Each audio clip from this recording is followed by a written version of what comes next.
ಉತ್ತರ ಕನ್ನಡ ಜಿಲ್ಲೆಯ ಅಂಕೋಲದ ಶಿರೂರಿನಲ್ಲಿ ಸಂಭವಿಸಿದಂಥ ದುರಂತದಲ್ಲಿ ಒಂದೇ ಕುಟುಂಬದ ನಾಲ್ವರು ಮೃತರಾಗಿರುವಂಥದ್ದು. ಜುಲೈ 16, 2024ರಂದು ಗುಡಕುಸಿತ ಉಂಟಾಗಿ ಇಲ್ಲಿನ ಇಬ್ಬರು ಮಕ್ಕಳು ಸೇರಿ ತಂದೆ ತಾಯಿಗಳು ಕೂಡ ಪ್ರಾಣ ಕಳೆದುಕೊಂಡಿದ್ದರು. ನಾನು ಶಿರೂರಿನ ಪಕ್ಕದಲ್ಲಿದೆ, ನೋಡ್ತಾ ಇರ್ಬೋದು. ಶಿರೂರಿನ ಸುತ್ತಮುತ್ತಲಿನ ಗುಡ್ಡ ಪ್ರದೇಶಗಳು ಯಾವ ರೀತಿಯಾಗಿ ಇದೆ ಎಂಬ ದೃಶ್ಯವನ್ನು ಗಮನಿಸಬಹುದು. ಯಾಕಂತ ಹೇಳಿದ್ರೆ ವರ್ಷದ ಹಿಂದೆ ಸುರಿದಂಥ ಮಹಾಮಳೆಗೆ ಇಲ್ಲಿ ಸಾಕಷ್ಟು ಅನಾಹುತ ಕೂಡ ಉಂಟು ಮಾಡಿರುವಂಥದ್ದು. ರಾಷ್ಟ್ರೀಯ ಹೆದ್ದಾರಿ 66ರ ಪಕ್ಕದಲ್ಲಿರುವಂಥ ಲಕ್ಷ್ಮಣ್ ನಾಯ್ಕ್ ಅವರ ಮನೆ ಮತ್ತು ಅಂಗಡಿಗಳು ಕೂಡ ಒಂದು ದುರಂತದಲ್ಲಿ ಅಪೋಷಣಗೊಂಡಿರುವುದು. ಅದರಲ್ಲೂ ಮನೆಯಲ್ಲಿದ್ದಂಥ ನಾಲ್ಕೈದು ಜನರು ಕೂಡ ನಾಪತ್ತೆಯಾಗಿದ್ದರು. ಬಳಿಕ ಅವರ ಒಂದು ಮೃತದೇಹ ಕೂಡ ಪತ್ತೆಯಾಗಿರುವಂಥದ್ದು ಗಮನಿಸ್ಬೋದು. ಅವರ ನೆನಪಿಗಾಗಿ ಅವರ ಕುಟುಂಬದವರು ಸಮಾಧಿಯನ್ನು ಮಾಡಿ, ಅವರ ಜಾಗದಲ್ಲಿ ಸಮಾಧಿಯನ್ನು ಮಾಡೋದ್ರ ಮೂಲಕ ಅವರನ್ನು ಸ್ಮರಣೆ ಮಾಡ್ತಾ ಇದ್ದಾರೆ. ಈಗ 1 ವರ್ಷ ಕಳೆದ ಹಿನ್ನೆಲೆಯಲ್ಲಿ ಇವತ್ತು ಸಮಾಧಿಗೆ ಪೂಜೆಯನ್ನು ಸಲ್ಲಿಸುವುದರ ಮೂಲಕ ಶ್ರದ್ಧಾಂಜಲಿ ಕೂಡ ಸಲ್ಲಿಸ್ತಾ ಇರುವಂಥದ್ದು. ಕುಟುಂಬದ ಸದಸ್ಯರು ಎಲ್ಲರೂ ಕೂಡ ಇಲ್ಲಿದ್ದಾರೆ, ಗಮನಿಸ್ಬೋದು. ಯಾವ ರೀತಿಯಾಗಿ ಅವರಿಗೆ ಇಷ್ಟವಾದಂಥ ತಿನಿಸುಗಳನ್ನು ಇಟ್ಟು ದೀಪವನ್ನು ಹಚ್ಚಿ ಅವರನ್ನು ಸ್ಮರಣೆ ಮಾಡ್ತಾ ಇದ್ದಾರೆ. ಕುಟುಂಬದ ಸದಸ್ಯರನ್ನೇ ನಾನು ಮಾತಾಡ್ಸ್ತೇನೆ, ಏನು ಹೇಳ್ತಾರೆ ಕೇಳೋಣ. ಅಮ್ಮ, ಇವತ್ತು ಅದೇ 1 ವರ್ಷ ಆಯಿತು, ಏನು ಹೇಳ್ತಾ ಅವತ್ತೊಂದು ಘಟನೆ ಹೇಗಿತ್ತು, ಅವತ್ತಿನ ಸನ್ನಿವೇಶ ಹೇಗಿತ್ತು? ಆ ಸನ್ನಿವೇಶ ನೆನೆಸ್ಕೊಂಡ್ರೆ ಭಾಳ ದುಃಖ ಆಗುತ್ತೆ ಸರ್. ಅವರಂದ್ರೆ ನಮಗೆ ಇದೇ ಟೈಮಿಗಾಗಿತ್ತು ಆದದ್ದು. ಅವ್ರು ಹೆಣ ತಗೊಬಂದು ಆ ಸನ್ನಿವೇಶ ಹೇಳಲಿಕ್ಕೆ ಆಗೋಂಗಿಲ್ಲ ಸರ್, ಅಷ್ಟು ಇದಾಗಿದೆ. ನಮಗೆ ಭಾಳ ದುಃಖ ಆಗ್ತಿದೆ. ಮನೆ ಮತ್ತು ಅಂಗಡಿ ಒಟ್ಟಿಗೆ ಇತ್ತಲ್ಲ, ಯಾವ ರೀತಿಯಾಗಿತ್ತು? ಅಲ್ಲಿ ಹೆದ್ದಾರಿ ಪಕ್ಕದಲ್ಲಿತ್ತ ಅಥವಾ ಹೆಂಗೆ? ಹೆದ್ದಾರಿ ಪಕ್ಕದಲ್ಲಿ ಇತ್ತು ಸರ್, ಹೌದು, ಹೆದ್ದಾರಿ ಹತ್ರನೇ ಇತ್ತು. ಗೊತ್ತೇ ಆಗಲಿಲ್ಲ ದುರಂತ. ಏನು ಹೇಳ್ತೀರಿ? 1 ವರ್ಷ ಆಯಿತು, ಏನು ಹೇಳ್ತೀರಿ ಸರ್? ಅವರು ಲಕ್ಷ್ಮಣ್ ನಾಯ್ಕ್ ಅವರಲ್ಲಿ ಹೋಗಿ 18 ವರ್ಷ ಆಯಿತು. ಯಾವತ್ತೂ ಈ ಥರ ಆಗಿದ್ದಿಲ್ಲ. IRB ಅವರು ಕನ್ಸ್ಟ್ರಕ್ಷನ್ ಮಾಡೋಕ್ಕಿಂತ ಮುಂಚೆನೇ ಅವರಲ್ಲಿ ಅಂಗಡಿ ಮಾಡಿದ್ದು. ಯಾಕಂದರೆ 18 ವರ್ಷದವ್ರ ಹತ್ರ ಮನೆ ಟ್ಯಾಕ್ಸ್ ಎಲ್ಲ ಇತ್ತು. ಈ IRBದವರು ಕನ್ಸ್ಟ್ರಕ್ಷನ್ ಆ ಥರ ಮಾಡಿ, ಗುಡ್ಡನ ಆ ಥರ ಸ್ಲೋಪ್ ಮಾಡಿ ಆ ಥರ ಮಾಡಿಟ್ಟಿದ್ರು. ಆದರೆ ಮತ್ತು 15ನೇ ತಾರೀಕಿಗೆ ಸಂಜೆ ತುಂಬ ಮಳೆ ಬಿದ್ದಿತ್ತು. ಯಾವ ಇದಾಗೂ ಮಳೆ ಬಿದ್ದಿದ್ದಿಲ್ಲ ಆ ಥರ. ಒಂದು 4-5 ವರ್ಷದಲ್ಲಿ ಎಷ್ಟು ದೊಡ್ಡ ಮಳೆ ಬಿದ್ದಿತ್ತು, ಯಾರಿಗೂ ಒಂದು ಸಣ್ಣ ಕುರು ಸಹ ಗೊತ್ತಾಗಿಲ್ಲ. ಅಲ್ಲ, ನೀರು ಗುಡ್ಡದೊಳಗೆ ಬ್ಲಾಕ್ ಆಗಿ ಒಂದೇ ಸಲ ಗುಡ್ಡ ಬಂತು.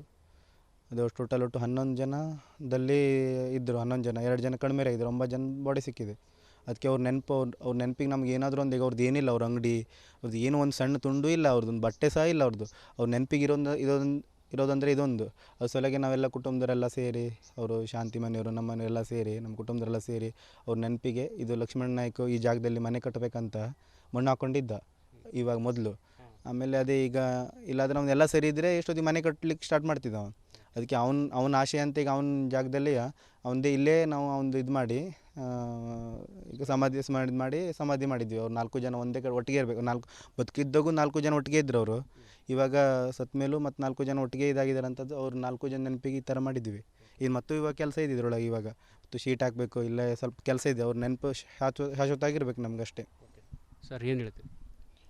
ಅದು ಇನ್ನುವರೆಗೂ ಅವ್ರದ್ದು ನೆನಪು ಮಾತ್ರ ಹಾಗೇ ಇದೆ. ಅದಕ್ಕೋಸ್ಕರ ನಾವು ಇದು ಮಾಡಿ ವರ್ಷಕ್ಕೊಮ್ಮೆ ನಾವು ಒಂದು ಪೂಜೆ ಎಲ್ಲ ಮಾಡಿ ಇದು ಮಾಡುವಂತ ಇದು ಮಾಡಿದ್ದೀವಿ ನಾವಿಲ್ಲಿ.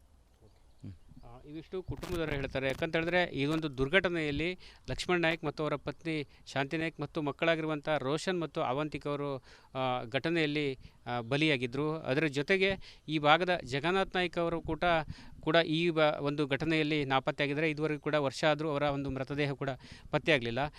ಈಗಲೂ ಕೂಡ ಅವರನ್ನು ಕಳೆದುಕೊಂಡಂಥ ಕುಟುಂಬದವರು ಶೋಕ ಸಾಗರದಲ್ಲಿ ಕೂಡ ಇದೆ. ಅವರ ನೆನಪಿಗಾಗಿ ಈ ಒಂದು ಸ್ಮಾರಕವನ್ನು ಮಾಡೋದ್ರ ಮೂಲಕ ಅವರ ನೆನಪು ಹಚ್ಚ ಹಸಿರಾಗಿರುವಂತೆ ಮಾಡಿರುವಂಥದ್ದು. ಕ್ಯಾಮರಾ ಪರ್ಸನ್ ಕಿಶನ್ ಗೋರಜ್ ಹತ್ರ ನಾನು ಶೇಷಗಿರಿ ಮುಂಡಳ್ಳಿ, ರಿಪಬ್ಲಿಕ್ ಕನ್ನಡ, ಕಾರವಾರ. ಉತ್ತರ ಕನ್ನಡ ಜಿಲ್ಲೆಯ ಅಂಕೋಲದ ಶಿರೂರಿನಲ್ಲಿ ಸಂಭವಿಸಿದಂಥ ದುರಂತದಲ್ಲಿ ಒಂದೇ ಕುಟುಂಬದ 4 ಮೃತರಾಗಿರುವಂಥದ್ದು. ಜುಲೈ 16, 2024ರಂದು ಗುಡಕುಸಿತ ಉಂಟಾಗಿ ಇಲ್ಲಿನ ಇಬ್ಬರು ಮಕ್ಕಳು ಸೇರಿ ತಂದೆ ತಾಯಿಗಳು ಕೂಡ ಪ್ರಾಣ ಕಳೆದುಕೊಂಡಿದ್ದರು. ನಾನು ಶಿರೂರಿನ ಪಕ್ಕದಲ್ಲಿದೆ, ನೋಡ್ತಾ ಇರ್ಬೋದು.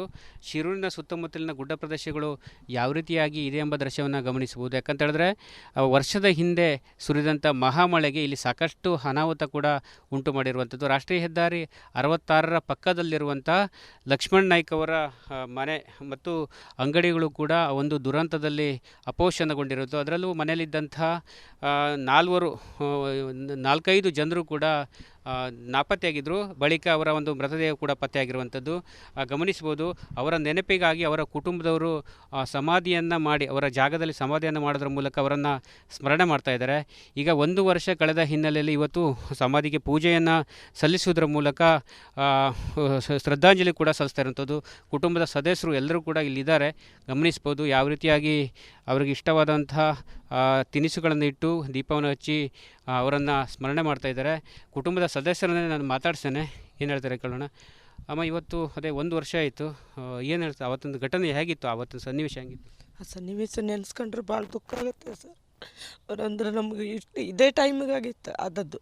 ಅವ್ರು ಹೆಣ ತಗೊಬಂದು ಆ ಸನ್ನಿವೇಶ ಹೇಳಲಿಕ್ಕೆ ಆಗೋಂಗಿಲ್ಲ ಸರ್, ಅಷ್ಟು ಇದಾಗಿದೆ. ನಮಗೆ ಭಾಳ ದುಃಖ ಆಗ್ತಿದೆ. ಮನೆ ಮತ್ತು ಅಂಗಡಿ ಒಟ್ಟಿಗೆ ಇತ್ತಲ್ಲ, ಯಾವ ರೀತಿಯಾಗಿತ್ತು ಅಲ್ಲಿ? ಹೆದ್ದಾರಿ ಪಕ್ಕದಲ್ಲಿತ್ತ ಅಥವಾ ಹೆಂಗೆ? ಹೆದ್ದಾರಿ ಪಕ್ಕದಲ್ಲಿ ಇತ್ತು ಸರ್, ಹೌದು, ಹೆದ್ದಾರಿ ಹತ್ರನೇ ಇತ್ತು. ಗೊತ್ತೇ ಆಗಲಿಲ್ಲ ದುರಂತ. ಗೊತ್ತ ಏನು ಹೇಳ್ತೀರಿ? 1 ವರ್ಷ ಆಯಿತು, ಏನು ಹೇಳ್ತೀರಿ? ಸರ್, ಅವರು ಲಕ್ಷ್ಮಣ ನಾಯ್ಕ ಅವರಲ್ಲಿ ಹೋಗಿ 18 ವರ್ಷ ಆಯಿತು. ಯಾವತ್ತೂ ಈ ಥರ ಆಗಿದ್ದಿಲ್ಲ. IRB ಅವರು ಕನ್ಸ್ಟ್ರಕ್ಷನ್ ಮಾಡೋಕ್ಕಿಂತ ಮುಂಚೆನೇ ಅವರಲ್ಲಿ ಅಂಗಡಿ ಮಾಡಿದ್ದು. ಯಾಕಂದರೆ 18 ವರ್ಷದವ್ರ ಹತ್ರ ಮನೆ ಟ್ಯಾಕ್ಸ್ ಎಲ್ಲ ಇತ್ತು. ಈ IRBದವರು ಕನ್ಸ್ಟ್ರಕ್ಷನ್ ಆ ಥರ ಮಾಡಿ, ಗುಡ್ಡನ ಆ ಥರ ಸ್ಲೋಪ್ ಮಾಡಿ ಆ ಥರ ಮಾಡಿಟ್ಟಿದ್ರು. ಅದೇ ಮತ್ತು 15ನೇ ತಾರೀಕಿಗೆ ಸಂಜೆ ತುಂಬ ಮಳೆ ಬಿದ್ದಿತ್ತು. ಯಾವ ಇದಾಗೂ ಮಳೆ ಬಿದ್ದಿದ್ದಿಲ್ಲ ಆ ಥರ. ಒಂದು 4-5 ವರ್ಷದಲ್ಲಿ ಅಷ್ಟು ದೊಡ್ಡ ಮಳೆ ಬಿದ್ದಿತ್ತು. ಯಾರಿಗೂ ಒಂದು ಸಣ್ಣ ಕುರು ಸಹ ಗೊತ್ತಾಗಿಲ್ಲ. ಅಲ್ಲ, ನೀರು ಗುಡ್ಡದೊಳಗೆ ಬ್ಲಾಕ್ ಆಗಿ ಒಂದೇ ಸಲ ಗುಡ್ಡ ಬಂತು. ಅದು ಟೋಟಲ್ ಒಟ್ಟು 11 ಜನದಲ್ಲಿ ಇದ್ದರು. 11 ಜನ, 2 ಜನ ಕಡಿಮೆ ಆಗಿದ್ರು, 9 ಜನ ಬಾಡಿ ಸಿಕ್ಕಿದೆ. ಅದಕ್ಕೆ ಅವ್ರ ನೆನಪಿಗೆ ನಮ್ಗೆ ಏನಾದರೂ ಒಂದು, ಈಗ ಅವ್ರದ್ದು ಏನಿಲ್ಲ, ಅವ್ರ ಅಂಗಡಿ ಅವ್ರದ್ದು ಏನೂ ಒಂದು ಸಣ್ಣ ತುಂಡು ಇಲ್ಲ, ಅವ್ರದ್ದೊಂದು ಬಟ್ಟೆ ಸಹ ಇಲ್ಲ ಅವ್ರದ್ದು. ಅವ್ರ ನೆನಪಿಗೆ ಇರೋದಂದರೆ ಇದೊಂದು. ಅದ್ರ ಸಲಗೆ ನಾವೆಲ್ಲ ಕುಟುಂಬದವರೆಲ್ಲ ಸೇರಿ, ಅವರು ಶಾಂತಿ ಮನೆಯವರು, ನಮ್ಮ ಮನೆಯವರೆಲ್ಲ ಸೇರಿ, ನಮ್ಮ ಕುಟುಂಬದವರೆಲ್ಲ ಸೇರಿ ಅವ್ರ ನೆನಪಿಗೆ ಇದು ಲಕ್ಷ್ಮಣ ನಾಯ್ಕ ಈ ಜಾಗದಲ್ಲಿ ಮನೆ ಕಟ್ಟಬೇಕಂತ ಮಣ್ಣು ಹಾಕ್ಕೊಂಡಿದ್ದ ಇವಾಗ ಮೊದಲು. ಆಮೇಲೆ ಅದೇ ಈಗ ಇಲ್ಲಾಂದ್ರೆ ಅವನ್ನೆಲ್ಲ ಸರಿ ಇದ್ದರೆ ಎಷ್ಟೊತ್ತಿಗೆ ಮನೆ ಕಟ್ಟಲಿಕ್ಕೆ ಸ್ಟಾರ್ಟ್ ಮಾಡ್ತಿದ್ದ ಅವನು. ಅದಕ್ಕೆ ಅವನ ಆಶೆ ಅಂತ ಈಗ ಅವನ ಜಾಗದಲ್ಲಿ ಅವನದೇ ಇಲ್ಲೇ ನಾವು ಅವನದು ಇದು ಮಾಡಿ ಈಗ ಸಮಾಧಿ ಮಾಡಿದ್ವಿ. ಅವ್ರು 4 ಜನ ಒಂದೇ ಕಡೆ ಒಟ್ಟಿಗೆ ಇರಬೇಕು. ಬದುಕಿದ್ದಾಗೂ 4 ಜನ ಒಟ್ಟಿಗೆ ಇದ್ದರು ಅವರು. ಇವಾಗ ಸತ್ತ ಮೇಲೂ ಮತ್ತು 4 ಜನ ಒಟ್ಟಿಗೆ ಇದಾಗಿದ್ದಾರೆ ಅಂತದ್ದು. ಅವ್ರು 4 ಜನ ನೆನಪಿಗೆ ಈ ಥರ ಮಾಡಿದ್ವಿ. ಮತ್ತು ಇವಾಗ ಕೆಲಸ ಇದೆ ಇದ್ರೊಳಗೆ. ಇವಾಗ ಮತ್ತು ಶೀಟ್ ಹಾಕಬೇಕು, ಇಲ್ಲೇ ಸ್ವಲ್ಪ ಕೆಲಸ ಇದೆ. ಅವ್ರ ನೆನಪು ಶಾಶ್ವತ ಆಗಿರ್ಬೇಕು ನಮಗಷ್ಟೇ. ಸರ್, ಏನು ಹೇಳ್ತೀವಿ? ಅದು ಇನ್ನುವರೆಗೂ ಅವ್ರದ್ದು ನೆನಪು ಮಾತ್ರ ಹಾಗೇ ಇದೆ. ಅದಕ್ಕೋಸ್ಕರ ನಾವು ಇದು ಮಾಡಿ ವರ್ಷಕ್ಕೊಮ್ಮೆ ನಾವು ಒಂದು ಪೂಜೆ ಎಲ್ಲ ಮಾಡಿ ಇದು ಮಾಡುವಂತ ಇದು ಮಾಡಿದ್ದೀವಿ ನಾವಿಲ್ಲಿ. ಇವಿಷ್ಟು ಕುಟುಂಬದವರು ಹೇಳ್ತಾರೆ. ಯಾಕಂತ ಹೇಳಿದ್ರೆ ಈಗೊಂದು ದುರ್ಘಟನೆಯಲ್ಲಿ ಲಕ್ಷ್ಮಣ್ ನಾಯ್ಕ್ ಮತ್ತು ಅವರ ಪತ್ನಿ ಶಾಂತಿ ನಾಯ್ಕ್ ಮತ್ತು ಮಕ್ಕಳಾಗಿರುವಂಥ ರೋಷನ್ ಮತ್ತು ಅವಂತಿಕ್ ಅವರು ಘಟನೆಯಲ್ಲಿ ಬಲಿಯಾಗಿದ್ದರು. ಅದರ ಜೊತೆಗೆ ಈ ಭಾಗದ ಜಗನ್ನಾಥ್ ನಾಯ್ಕ್ ಅವರು ಕೂಡ ಈ ಒಂದು ಘಟನೆಯಲ್ಲಿ ನಾಪತ್ತೆಯಾಗಿದ್ದರೆ ಇದುವರೆಗೂ ಕೂಡ ವರ್ಷ ಆದರೂ ಅವರ ಒಂದು ಮೃತದೇಹ ಕೂಡ ಪತ್ತೆಯಾಗಲಿಲ್ಲ. ಈಗಲೂ ಕೂಡ ಅವರನ್ನು ಕಳೆದುಕೊಂಡಂಥ ಕುಟುಂಬದವರು ಶೋಕ ಸಾಗರದಲ್ಲಿ ಕೂಡ ಇದೆ. ಅವರ ನೆನಪಿಗಾಗಿ ಈ ಒಂದು ಸ್ಮಾರಕವನ್ನು ಮಾಡೋದ್ರ ಮೂಲಕ ಅವರ ನೆನಪು ಹಚ್ಚ ಹಸಿರಾಗಿರುವಂತೆ ಮಾಡಿರುವಂಥದ್ದು. ಕ್ಯಾಮ್ರಾ ಪರ್ಸನ್ ಕಿಶನ್ ಗೋರಜ್ ಹತ್ರ ನಾನು ಶೇಷಗಿರಿ ಮುಂಡಳ್ಳಿ, ರಿಪಬ್ಲಿಕ್ ಕನ್ನಡ, ಕಾರವಾರ.